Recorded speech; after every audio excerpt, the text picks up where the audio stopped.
ચાલો મિત્રો, જય માતાજી બધાને. તમારું બધાનું સ્વાગત છે મારી યુટ્યુબ ચેનલની અંદર. તો આજે આપણે બનાવવાનું ટેસ્ટી એવું મકાઈનું શાક. ચોમાસાની સિઝન હોય, વરસાદ વરસતો હોય અને મકાઈનું શાક, મકાઈના ભજીયા ને એવું ખાવાની બહુ ઈચ્છા થતી હોય છે. તો આજે આપ કાંઈક અલગ રેસીપી બદલે બનાવીશું. મારી ચેનલ લાઈક કરજો, સબસ્ક્રાઈબ કરજો અને બેલ આઇકન દબાવજો. નવા મિત્રો હોય વધુ સબસ્ક્રાઈબ કરી લેજો. તો અહીંયા આપણે મકાઈનો એક રોટલો લીધો છે, તેને આપણે દાણા છૂટા પાડી દઈશું અને એની સબ્જી બનાવીશું. તો મકાઈ મસ્ત મજાની શેકાઈ ગઈ છે. હવે ડુંગળી, ટમેટા અને મરચાંનું સારી રીતે કટિંગ કરી લઈશું. આદુ લસણની પેસ્ટ બનાવી દઈશું.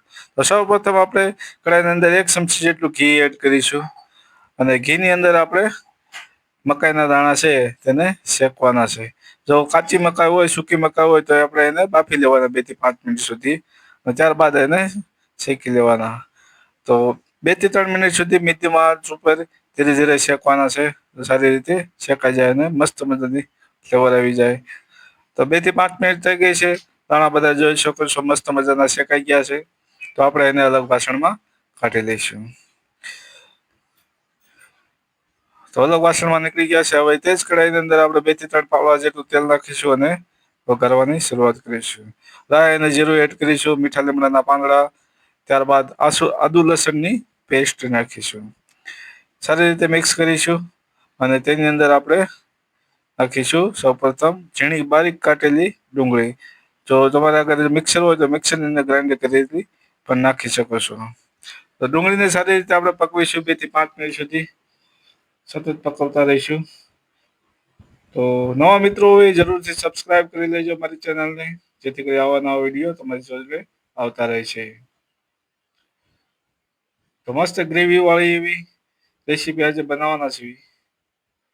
તો ડુંગળી સંતળા જાય ત્યારબાદ આપણે એને એમાં નાખીશું ઝીણા બારીક કટેલા મરચા અને 2 થી 3 ટુકડા મોટા રાખીશું. જો તમારે આગળ કેપ્સિકમ હોય તો તે પણ નાખી શકો છો.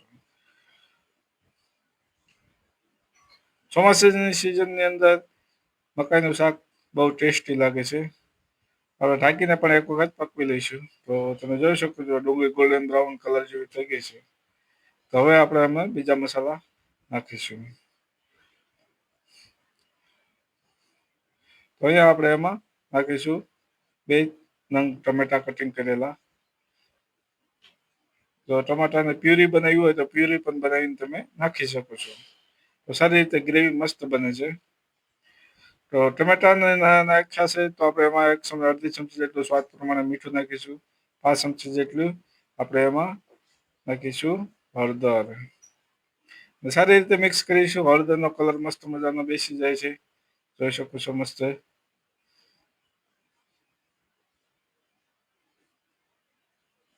તો સતત હલાવતા રહેવું જેથી કરીને ચોંટી ના જાય. ગેસની ફ્લેમ મીડિયમ રાખવાની રહેશે. વચ્ચે આપણે ઢાંકીને પણ 1 થી 2 મિનિટ સુધીને પકવતા રહીશું. ત્યારબાદ ધાણા જીરું પાવડર, લાલ મરચું પાવડર, જો વધારે તીખું ખાતા હોય તો વધારે નાખવું. ત્યારબાદ હિંગ અડધી ચમચી એડ કરીશું અને એને સારી રીતે મસાલાને મિક્સ કરીશું અને પકવીશું.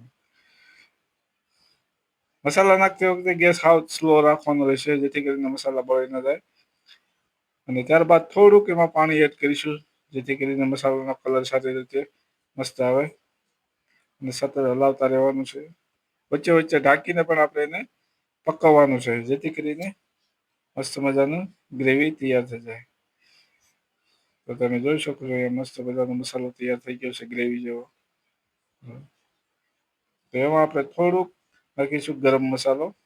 ત્યારબાદ આપણે જે મકાઈના દાણા સાંતળેલા હતા તે એડ કરીશું અને હલાવીશું. હલાવીને સારી રીતે મિક્સ કરી લઈશું. તો મકાઈના દાણાની અંદર મસાલો બેસી જાય ત્યારબાદ આપણે એને 1 થી 2 કપ જેટલું પાણી એડ કરીશું, જેથી કરીને સારી રીતે પાકી જાય. તો નવા મિત્રો હોય જરૂરથી લાઈક કરજો, સબસ્ક્રાઇબ કરી લેજો અને બેલ આઇકન દબાવી દેજો અને વધુ લોકોને શેર કરજો.